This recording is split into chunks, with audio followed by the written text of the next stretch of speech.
Voici une question bien intéressante. Est-ce que la Bible démontre que Jésus-Christ était à la fois entièrement Dieu et entièrement homme? La parole de Dieu va nous donner une réponse très claire aujourd'hui même à l'émission À travers la Bible.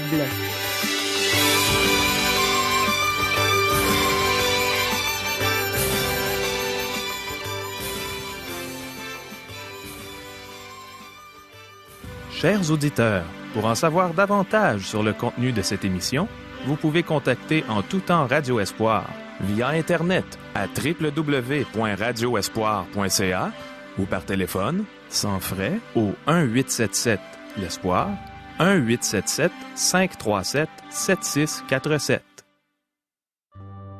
Bonjour, ici Caro. Ça me fascine de voir que du temps de Moïse, longtemps avant la venue de Jésus, des tas de choses nous enseignaient concernant la personne de ce Sauveur merveilleux. Voici quelques questions que vous vous posez peut-être vous-même à ce sujet. Y avait-il quelque chose du temps de Moïse qui était une image de Jésus-Christ? Est-ce que Jésus-Christ était à la fois entièrement Dieu et entièrement homme? Est-ce que les tables de la loi nous parlent de la souveraineté de Christ? Y a-t-il autre chose du temps de Moïse qui nous parle de Jésus? Pouvons-nous trouver tout le secours dont nous avons besoin en Jésus-Christ seul? Demeurez à l'écoute. Le pasteur Régent Joly est avec nous et il a trouvé toutes les réponses que donne la Bible à nos questions d'aujourd'hui. Mais demandons premièrement à Dieu qu'il nous aide à bien comprendre son précieux enseignement. Prions. Ô Seigneur, on est à tes pieds et on veut vraiment recevoir ta parole dans nos cœurs. Fais-nous du bien par tes saintes Écritures. Fais-nous du bien par ta parole et grave-la au fond de nos cœurs pour qu'on puisse la mettre en pratique pour faire ta volonté à chaque jour. Amen. À toi, Régent. Merci, Caro. Mes amis, aujourd'hui, nous poursuivons notre étude du chapitre 25. Dieu y donne le plan et les devis pour la construction du tabernacle. Aujourd'hui, nous allons examiner les instructions au sujet de l'Arche de l'Alliance. À la dernière émission, nous avons vu que le tabernacle se divisait en 3 sections. Premièrement, le lieu très saint avait une forme cubique, avec un arête de 10 coudées. Il abritait l'Arche de l'Alliance et le propitiatoire. Un rideau séparait le lieu très saint du lieu saint, qui mesurait 20 coudées par 10 coudées, par 10 coudées de hauteur.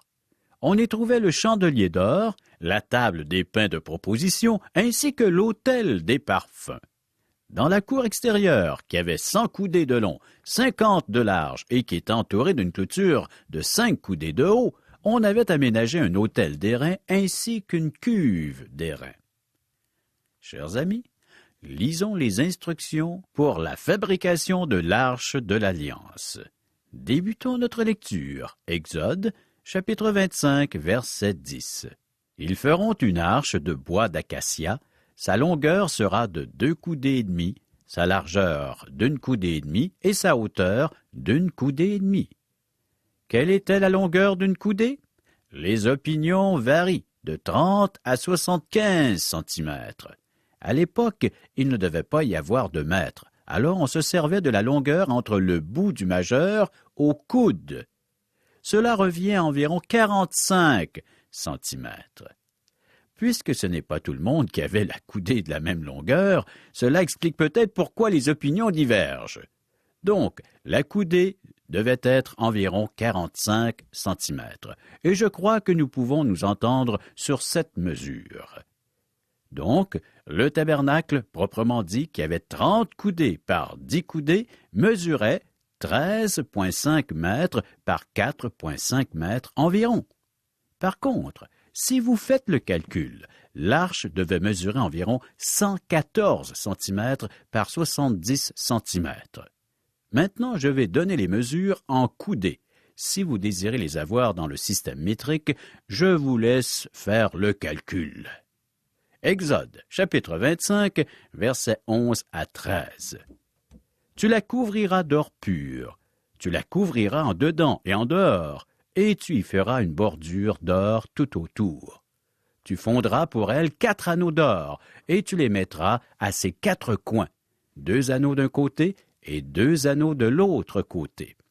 Tu feras des barres de bois d'acacia, et tu les couvriras d'or. C'est dans le lieu très saint, sur le propitiatoire monté sur l'arche, que Dieu manifestait sa présence à Israël. C'est là que le sacrificateur approchait Dieu au nom du peuple. Seul le sacrificateur pouvait pénétrer dans le lieu très saint, et seulement pour y apporter le sang du sacrifice. Le premier article de mobilier est l'arche. Donc, nous examinons le tabernacle du point de vue de Dieu, de l'intérieur vers l'extérieur. Si nous l'examinions du point de vue de l'homme, nous entrerions par la porte et nous verrions premièrement l'autel d'airain ainsi que la cuve. Nous passerions ensuite au lieu saint, mais seul le sacrificateur pouvait pénétrer dans le lieu très saint, et cela 1 fois par année. Il y apportait du sang dont il aspergeait le propitiatoire. Le tabernacle est une image de Christ. Vous et moi approchons Dieu au moyen d'un médiateur qui est Jésus-Christ. Dieu a donné des plans conçus pour faciliter les déplacements dans le désert. Le tabernacle était monté lorsqu'Israël installait son camp à un endroit où il était démonté lors des déplacements. Les anneaux et les barres permettaient de transporter le tout facilement. Tout était fait d'une façon ordonnée. Le propitiatoire qui servait de couvercle à l'arche était considéré comme une pièce de mobilier différente. Chapitre 25, versets 17 à 19, toujours du livre d'Exode. Tu feras un propitiatoire d'or pur. Sa longueur sera de 2 coudées et demie et sa largeur d'1 coudée et demie. Tu feras 2 chérubins d'or. Tu les feras d'or battu aux 2 extrémités du propitiatoire. Fais un chérubin à l'une des extrémités et un chérubin à l'autre extrémité. Vous ferez les chérubins sortant du propitiatoire à ces 2 extrémités. Notez bien ce que Dieu dit. Verset 20. Les chérubins étendront les ailes par-dessus, couvrant de leurs ailes le propitiatoire et se faisant face l'un à l'autre. Les chérubins auront la face tournée vers le propitiatoire. Les chérubins regardent dans quelle direction? Vers le propitiatoire. Versets 21 et 22. Tu mettras le propitiatoire sur l'arche, et tu mettras dans l'arche le témoignage que je te donnerai. C'est là que je me rencontrerai avec toi.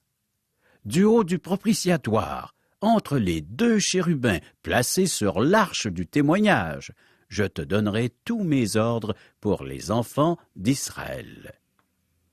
L'arche était une caisse recouverte d'or aussi bien à l'intérieur qu'à l'extérieur. Elle était fabriquée de bois d'acacia. Un bois reconnu pour sa durabilité et sa résistance.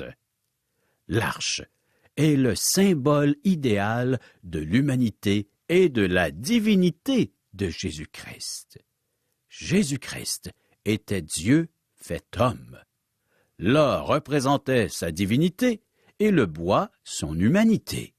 Jésus-Christ était à la fois pleinement Dieu et pleinement homme. Nous ne pouvions pas parler de l'arche comme d'une caisse de bois, parce qu'elle était aussi une caisse d'or. De même, nous ne pouvions pas parler de l'arche comme étant strictement une caisse d'or, puisqu'elle était aussi fabriquée de bois. Il fallait l'or et le bois pour symboliser Christ, Dieu fait homme. Le bois ne se confondait pas avec l'or, et la divinité de Christ n'est pas confondue avec son humanité. Comment une personne peut se retrouver à la fois avec une nature divine, une autre nature humaine?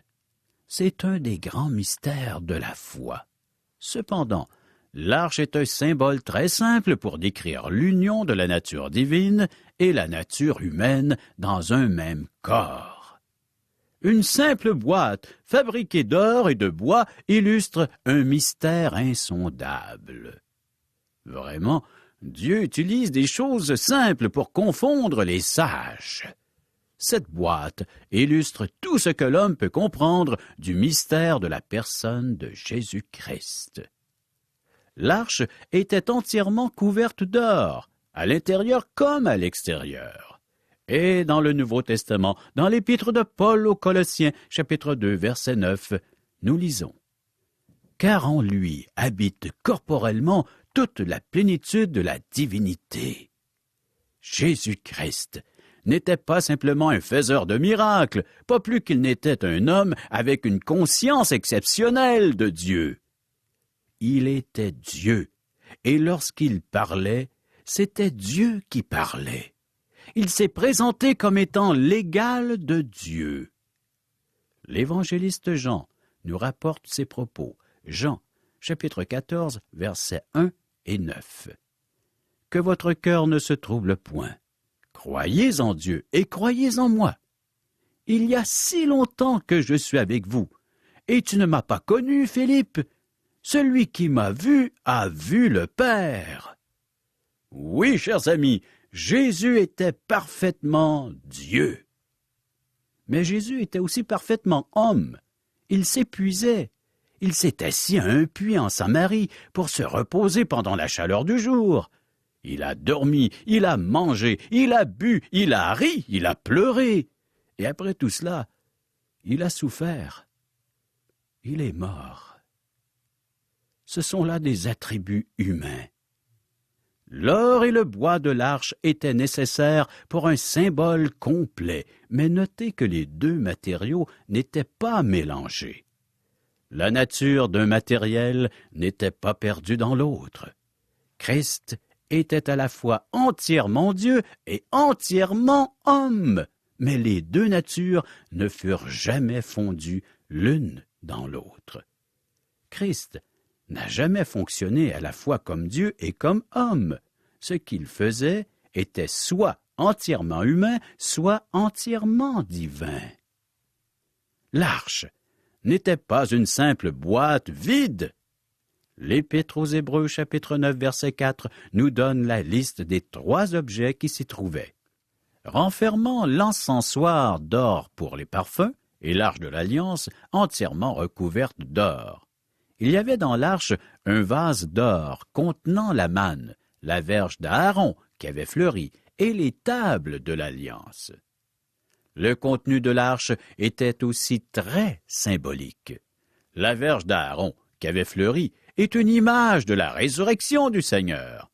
La manne nous rappelle que Christ est le pain de vie. Les 10 commandements nous parlent du fait que Christ a accompli parfaitement la loi pour nous et qu'il a aussi accompli les prophéties le concernant. Les tables de la loi nous parlent de la souveraineté de Christ. Christ fut né roi. Il a vécu roi. Il est mort roi. Et il est ressuscité roi. Il revient pour régner. Le plan de Dieu s'accomplit aujourd'hui, comme il se fait depuis l'éternité, et qu'il se fera lorsque Christ régnera sur cette terre. La terre a besoin d'un souverain. L'homme a besoin d'un roi, sinon c'est l'anarchie totale. Un jour, il se présentera en tant que roi, le roi des rois, le Seigneur des seigneurs. Le vase de manne nous rappelle que Christ est prophète. Il parlait au nom de Dieu, comme nous l'indique l'apôtre Jean. Jean chapitre 6, verset 32. « En vérité, je vous le dis, Moïse ne vous a pas donné le pain du ciel, mais mon Père vous donne le vrai pain du ciel. » De plus, Jésus-Christ était le message de Dieu à l'humanité. Il était le Logos, c'est-à-dire la parole de Dieu. L'alpha et l'oméga. Il est le dernier message de Dieu à l'homme. Depuis que Christ, pleinement Dieu et pleinement homme, est venu, le ciel est silencieux, car Dieu ne prévoit plus faire aucune autre ou nouvelle révélation. Christ est la lettre que Dieu nous envoie, et il n'y ajoutera pas de post-scriptum. Dieu nous a révélé entièrement son cœur en la personne de Jésus-Christ. La verge d'Aaron, celle qui a fleuri, nous parle de Christ dans son rôle de prêtre. Le prophète a parlé à l'humanité au nom de Dieu. Le prêtre représente l'homme auprès de Dieu. Comme prêtre, Christ s'est offert lui-même en sacrifice. Comme prêtre, il est entré au ciel, il y est assis à la droite de Dieu. Jésus-Christ, Dieu fait homme, a ressuscité des morts, il est un exemple unique de la résurrection. Chers amis, les fleurs de Pâques, les œufs, les cocos en chocolat ne parlent pas de la résurrection, mais la verge fleurie d'Aaron le fait. Sa verge est un vieux bâton de bois mort qui a retrouvé la vie. L'arche nous parle de Christ dans ses rôles de roi, de prophète et de prêtre. Je vous cite un texte du Nouveau Testament, l'Évangéliste Jean, chapitre 1er, verset 14. « Et la parole a été faite chair, et elle a habité parmi nous, pleine de grâce et de vérité. Et nous avons contemplé sa gloire, une gloire comme la gloire du Fils unique venu du Père. » Le propitiatoire était placé sur le dessus de l'arche. Même s'il servait de couvercle à l'arche, c'était une pièce de mobilier différente. Il était fait entièrement d'or avec des chérubins à chaque extrémité. Leurs ailes étendues couvraient le propitiatoire. Les anges avaient la face tournée vers le propitiatoire afin d'y voir le sang aspergé sur celui-ci. C'est là, en effet, que le grand prêtre aspergeait le sang du sacrifice. C'est le sang qui faisait du meuble un propitiatoire. Ce propitiatoire était aussi un symbole de l'œuvre de Christ. Christ a littéralement présenté son sang au ciel après sa mort sur la croix. Le sang de Christ est très précieux. C'est l'adjectif qu'emploie l'apôtre Pierre dans une de ses lettres. 1 Pierre, chapitre 1er, versets 18 et 19. Sachant que ce n'est pas par des choses périssables, par de l'argent ou de l'or, que vous avez été rachetés de la vaine manière de vivre que vous avez hérité de vos pères, mais par le sang précieux de Christ, comme d'un agneau sans défaut et sans tache. Le sang de Christ est plus précieux que l'or et l'argent. La chose la plus précieuse au ciel est le sang que Christ a versé pour les pécheurs. Il a présenté son sang en retournant au ciel. Et c'est ce qui fait du trône de Dieu notre propitiatoire, en plus d'être le trône de la grâce. Nous sommes invités à revenir à Dieu, aujourd'hui, sur la base du sang que Jésus-Christ, notre grand prêtre, a versé pour nous. Écoutez cette invitation que nous retrouvons dans l'Épître aux Hébreux, chapitre 4, versets 14 à 16.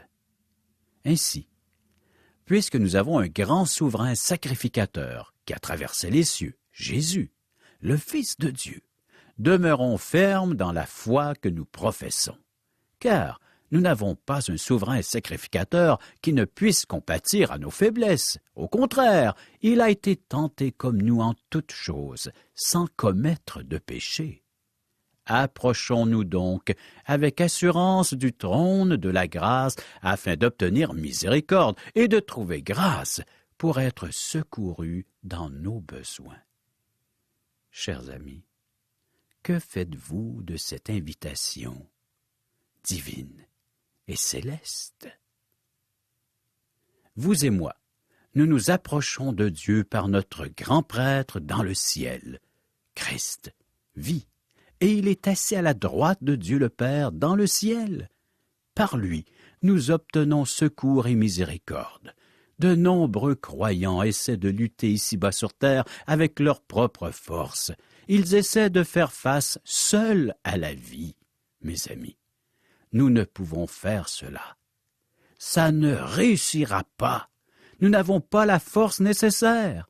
Nous avons besoin d'aide. Nous nous entêtons et nous n'utilisons pas l'aide que Christ nous propose. L'apôtre Paul a prié pour les Éphésiens afin que la puissance de Dieu, celle qui a agi afin de ramener Christ d'entre les morts, soit aussi à l'œuvre parmi eux. Éphésiens chapitre 1er, versets 19 et 20. Et qu'elle est envers nous qui croyons l'infinie grandeur de sa puissance se manifestant avec efficacité par la vertu de sa force. Il l'a déployée en Christ, en le ressuscitant des morts et en le faisant asseoir à sa droite dans les lieux célestes.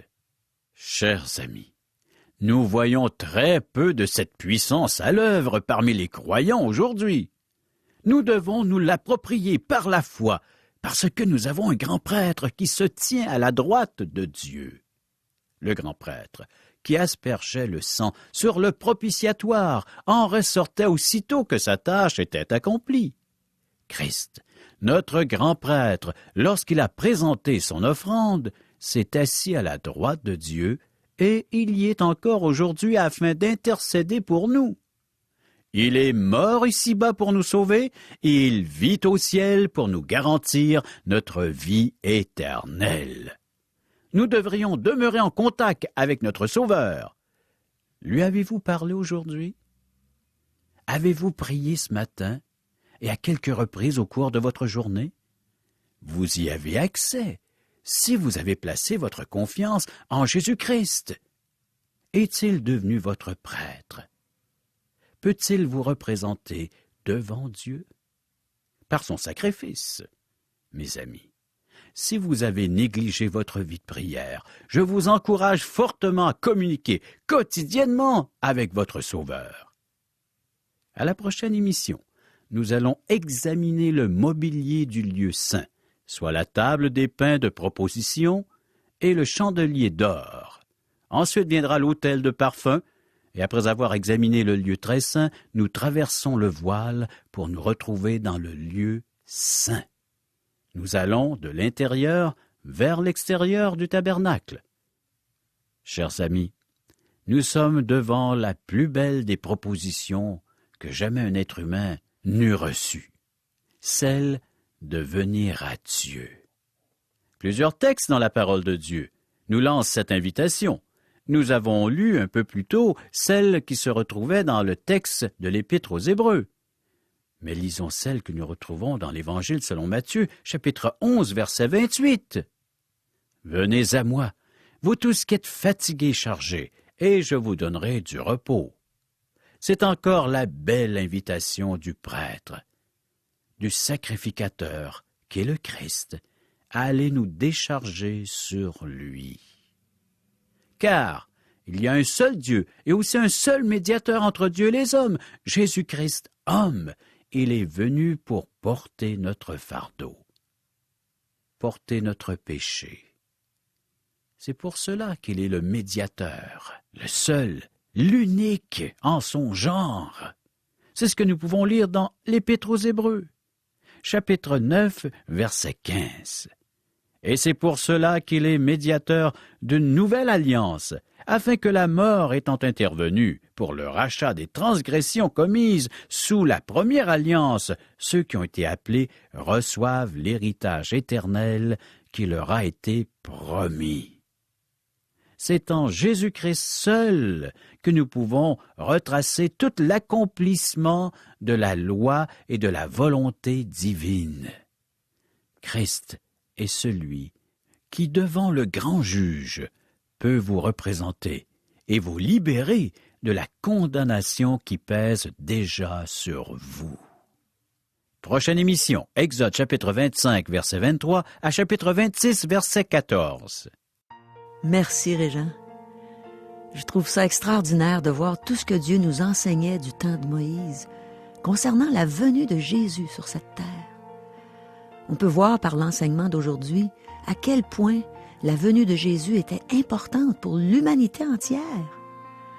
Régent nous partageait il y a quelques minutes que Jésus était mort pour nous sauver et qu'il vit au ciel pour nous garantir la vie éternelle. C'est tellement rassurant de savoir ça. Du moins, c'est rassurant pour ceux qui ont obtenu le cadeau qu'il offre à l'humanité entière. Mon ami, as-tu reçu ce cadeau? As-tu reçu le don gratuit de la vie éternelle? C'est pas un cadeau qu'on obtient automatiquement à notre naissance. On ne l'obtient pas parce qu'on pratique notre religion. On ne le reçoit pas parce qu'on a tellement souffert qu'on mériterait bien d'aller au ciel. La parole de Dieu nous dit qu'il n'y a pas de juste, pas même un seul. Mais Dieu a tellement aimé toutes ses créatures qu'il a donné son Fils unique. Ce Jésus merveilleux dont Régent nous a beaucoup parlé aujourd'hui. Oui, Dieu a donné son Fils unique afin que quiconque croit en lui ne périsse pas, mais qu'il ait la vie éternelle. Peu importe qui tu es, tu peux être ce quiconque. Alors toi, mon ami Jacques, Jean, Stéphane, Marie, Caroline, Louise, Dieu t'a tant aimé qu'il a donné son Fils Jésus. Et Jésus a donné sa vie. Il est mort sur la croix pour payer la dette de ton péché. Tu as juste à croire en lui. Tu n'as qu'à avouer que tu es un pécheur, une pécheresse perdue. Demande à Jésus de te pardonner, de te sauver, de te donner la vie éternelle. Et si tu as déjà reçu ce cadeau, est-ce que tu as parlé au Seigneur aujourd'hui? Dieu veut avoir une belle relation avec toi. Il s'attend à ce que tu lui parles, à ce que tu lui fasses part de tous tes besoins, à ce que tu le remercies aussi pour tout ce qu'il te donne, pour tout ce qu'il va faire pour toi, ce qu'il a fait, ce qu'il fait présentement. Le Seigneur t'aime. Alors, si tu n'es pas encore un enfant de Dieu, où es-tu en ce moment? Es-tu dans ta chambre avec ton petit radio-réveil près de ton oreille? Es-tu dans la douleur à cause de quelque chose qui se passe dans ta vie? Y a-t-il quelqu'un qui t'a abandonné? As-tu perdu ton emploi? Mais il ne faut pas que tu imagines que ce sont ces choses-là qui te rendent vraiment malheureux. Ce qui rend l'être humain malheureux, c'est sa séparation d'avec Dieu. Et Dieu veut être là pour toi en tout temps. Il veut te consoler quand quelqu'un t'abandonne. Il veut te soutenir quand tu es dans une épreuve quelconque. Il veut devenir ton Dieu. Alors, laisse Dieu entrer dans ton cœur, aujourd'hui même. Avoue que tu es un pécheur perdu, que tu es indigne de son royaume. Et laisse Dieu entrer dans ta vie. Laisse-le te sauver, te donner la vie éternelle. Il veut te donner ce beau cadeau aujourd'hui même, gratuitement. En toute douceur, Jésus, qui est doux et humble de cœur, veut devenir ton maître, ton roi. Chers amis, les gens nous posent souvent cette question, Caro. Qui sommes-nous? Mais qui es-tu, Régent? Qui es-tu, Caro? Eh bien, je vais commencer par qui j'étais. J'étais une jeune femme qui chantait toutes sortes de chansons populaires. J'avais des succès au palmarès et ma carrière menait bon train. J'étais malheureuse, j'étais sans Dieu dans le monde. Et un jour, Dieu s'est fait connaître à moi. Et j'ai accepté Jésus comme sauveur, comme Seigneur. Et je suis devenue une enfant de Dieu. Je suis née de nouveau. Et maintenant, je suis une chrétienne évangélique qui aime propager l'évangile de Dieu. Avec toi, Régent, je passe partout au Québec pour annoncer la bonne nouvelle du salut par grâce. À tous les gens qui veulent nous entendre, à tous ceux qui veulent s'intéresser à ce que Dieu veut pour eux, à connaître son amour pour eux. Alors je vais avec toi, on va partout dans des déjeuners de l'espoir. Et ici, à Radio Espoir, pour dire aux gens, Dieu vous aime et Dieu veut vous instruire, vous faire connaître sa sainte parole. C'est merveilleux. Les gens aimeraient peut-être nous rejoindre par téléphone. 1-877-l'Espoir. 1-877-537-7647. Et on a une adresse courriel. www.radioespoir.ca ou l'adresse postale. Radio Espoir, casier postal 34 143, Charlesbourg, Québec, G1G 6P2. Chers amis, à demain. C'est un rendez-vous.